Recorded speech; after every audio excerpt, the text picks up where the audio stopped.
Bonjour, votre entreprise est-elle soumise à la comptabilité d'engagement ou la comptabilité de trésorerie? Nous avons deux méthodes comptables, mais laquelle est faite pour votre entreprise selon votre régime d'imposition.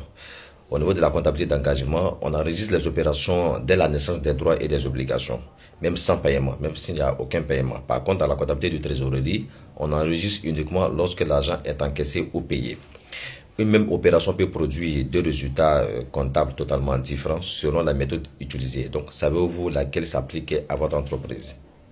Alors, ce qu'il faut savoir concernant la comptabilité d'engagement, elle consiste à comptabiliser une charge dès qu'elle est engagée. Lorsque vous engagez de manière contractuelle ou vous recevez un document ou en tout cas il y a une opération qui fait naître un état de charge ou un état de dette, automatiquement vous êtes censé comptabiliser cette opération. Donc comptabiliser une charge dès qu'elle est engagée, comptabiliser également un produit dès qu'il est acquis. Autrement dit, le fait générateur comptable n'est pas le paiement, mais la naissance de la créance ou de la dette.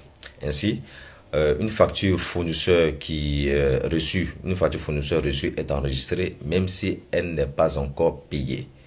Également, lorsque vous avez une facture client qui a été émise et enregistrée, elle doit être enregistrée même si le client n'a pas encore réglé. Cette méthode traduit la réalité économique de l'entreprise et respecte le principe d'image fidèle. Donc, quels sont les fondements, quel est le fondement juridique OHADA? Cette méthode découle directement du principe du Cisco OHADA révisé. On peut parler de tout ce qui est principe de spécialisation d'exercice, d'image fidèle, de présidence, etc. Mais quel est le principe fondamental? Une opération est enregistrée lorsqu'un droit apparaît ou lorsqu'une obligation apparaît. Donc, autrement dit, le règlement peut intervenir plusieurs jours, plusieurs semaines, voire plusieurs mois. Donc, comme caractéristique essentielle, on a l'indépendance des paiements. Le paiement n'influence aucunement la comptabilisation. Donc, que la dette soit payée, que le fournisseur, que vous ayez réglé le fournisseur, que le client puisse payer votre facture, donc ça n'a aucune incidence. Également, il y a la naissance des créances. Dès qu'une vente est réalisée, le chiffre d'affaires existe, la créance existe. Il y a la naissance également des dettes.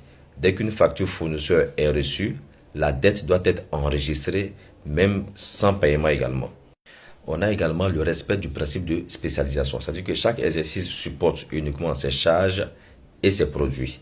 Donc, je prends un exemple dans ce cadre-là. C'est comme si vous avez une prime d'assurance qui va de novembre 2026 à octobre 2027. Donc, en ce moment-là, il y a ce qu'on appelle la charge constatée d'avance. Donc, vous allez extraire les charges qui vont concerner l'année 2027 pour les enregistrer dans leur exercice concerné.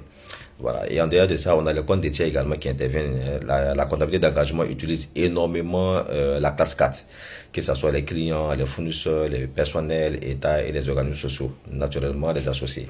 Et ces comptes-là représentent des droits et des obligations.